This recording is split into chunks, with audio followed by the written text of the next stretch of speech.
안녕하세요, 가부장입니다. 오랜만에 영상을 찍네요. 현타가 시게 오기도 했고 마침 일도 바빠서 그랬어요. 네, 프로크리에이트나 여러가지 기기나 앱 튜토를 하고 있는데 이번에 추가로 새로운 컨텐츠를 해보려고 합니다. 바로 주저리 컨텐츠고요.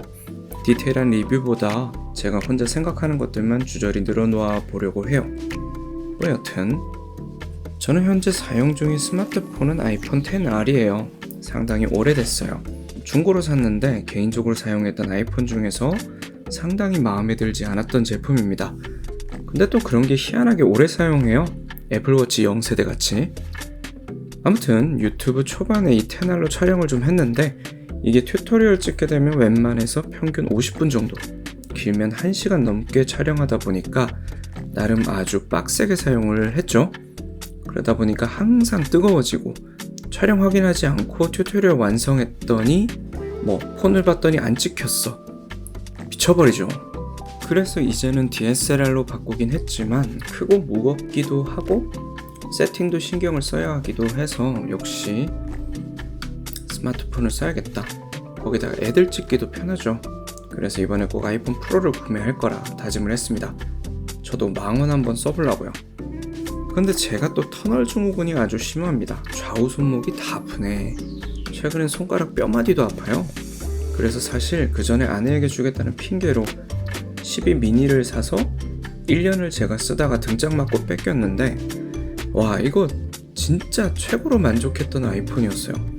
배터리 용량이 적다고 해도 저는 환경이 항상 충전이 되기 때문에 큰 문제도 없었죠. 따라서 작년에 13 미니를 사려고 했어요. 그런데 어쩌다 보니까 타이밍을 놓쳤네? 그래서 이번에 14를 보자 했더니 미니 판매량이 똥망이라서 플러스가 나오면서 더 커져버렸네? 저는 맥스같이 우람한 건 도저히 들 수가 없어서 안중에도 없었고요. 14를 사려니 크기가 비슷해서 프로가 아른거리고 프로를 사자니 또 이게 내가 그만큼 쓰나 싶기도 하고 그래서 14와 프로 사이에서 갈등을 하고 있었다. 여기까지가 서론입니다. 여튼 얼마 전 밤 늦게까지 일이 있어서 컴퓨터 작업을 하는데 친한 친구가 톡을 했어요. 키노트 보고 있냐고. 키노트 하는 날이구나. 최근에 신제품의 현타가 와서 하는 날도 잊었어요. 여튼 그렇게 키노트를 켰죠. 역시나 언제나의 키노트고 나오는 사람도 별반 차이 없고 그냥 그랬습니다. 물론 영상 좋았고 음악도 좋고 축제 분위기긴 하죠. 하지만 사실 저는 잡스보다 조니 아이브 빠지고 나서 뭔가 좀 키노트가 아쉬웠어요. 그 영국 악센트 그거 듣고 싶은데. 아무튼 이번에도 키노트 보는 동안 그냥 1년 더 존버할까? 거의 마음먹던 찰나에 이거 노치가 키노트를 캐리할 줄은 상상도 못했네. 어차피 아이폰은 페이스 아이디, 페이셜 트래킹, 애니모티콘 써야 되니까 트루뎁스 카메라가 있어야 되는데 그래서 노치도 길었고 그죠? 갤럭시 같은 경우는 콩알 같은 점만 해결하면 되니까 모기장이 아쉬워도 UDC 썼는데 아이폰은 크니까 그거 쓰면 좀 문제가 많을 것 같고 근데 이걸 UX로 눈가림을 잘했네. 사실 이거 보고 14랑 비교하고 있다가 이거 프로 찍먹하자 라고 생각을 했습니다.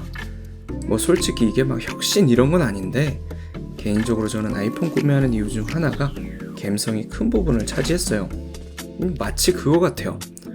오래됐지만 베스파 구형을 갖고 싶거나 불편해도 미니를 타보고 싶은 그런 편함을 떠나서 감성이 차지하는 영역이 나에게는 꽤 컸다라는 거죠. 여튼 왠지 아이폰도 언젠가는 UDC로 넘어갈 것 같지만 생각보다 아주 오래 걸릴 것 같고 그래서요. 당분간 이 펀치홀 디자인이 미래와의 조우겠죠? 장면 센스는 좀 쿨병 도진 것 같아요. 다이나믹 아일랜드? 레티나 디스플레이 이후로 보는 신박한 네이밍 같습니다. 여튼 나도 프로를 한번 사봐야겠다 마음먹고 뒤져보니까 메인 카메라 스펙을 올려준 건 마음에 드는데 망원 스펙은 말을 안 하네? 사이트 가보니까 12메가픽셀에 4배 망원 77mm 2.8 조리개 이거 저번 재탕이네요. 이번에 카메라 섬도 커졌는데 3개 카메라 모두 확 변경되길 바랬는데 아쉽습니다. 아이폰은 매번 카메라 하나씩 업그레이드하는 게 좀 짜증나요. 이번엔 망원 좀 올려주지. 그래도 메인 카메라가 아주 큰 업그레이드가 됐고 초광각도 좀 변경됐죠. 그래서 기대는 됩니다.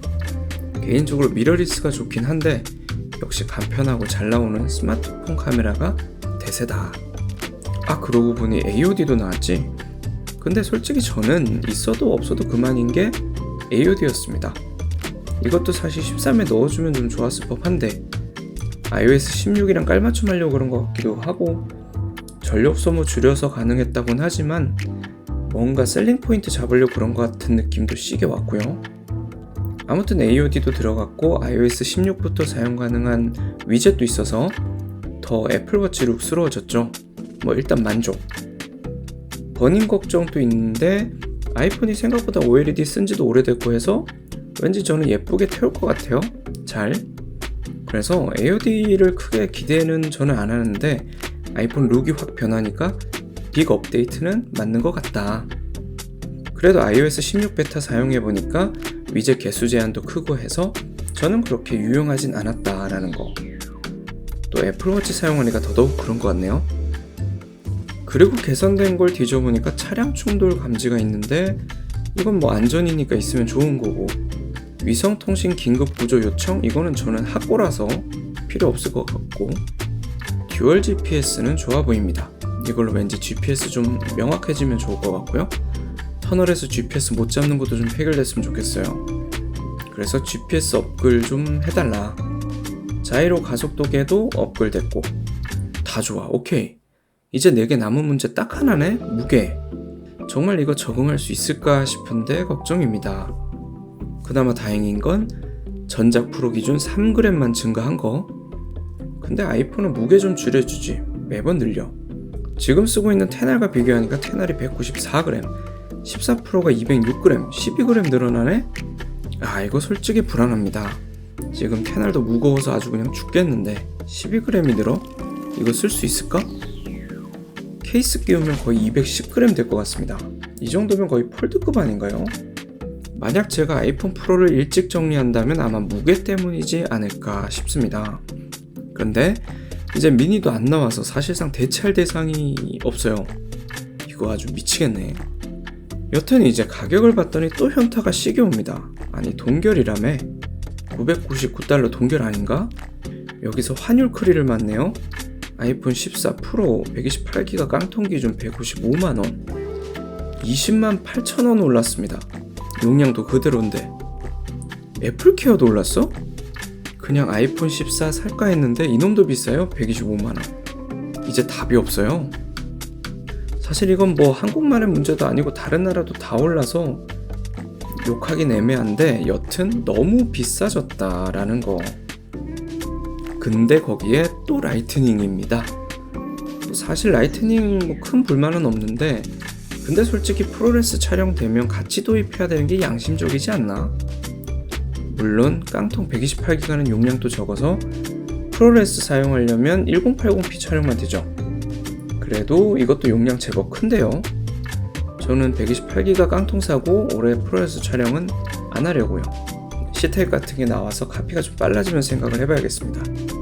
느낌상 왠지 15에서도 C타입 안 넣는 통수를 때릴 것 같기도 해요. 그 외에 나머지 업그레이드는 이번 아이폰 14 프로가 꽤 만족스럽게 나온 것 같기도 합니다. 생각보다 이번에 자잘한 업그레이드도 좀 있어 보이기도 하고요. 해서 구매해서 찍먹하는 걸로 마음을 정했습니다. 저는 처음 사는 거예요, 프로는. 여튼 그래서 이번 영상은 여기까지. 다음에 뵐게요. 끝.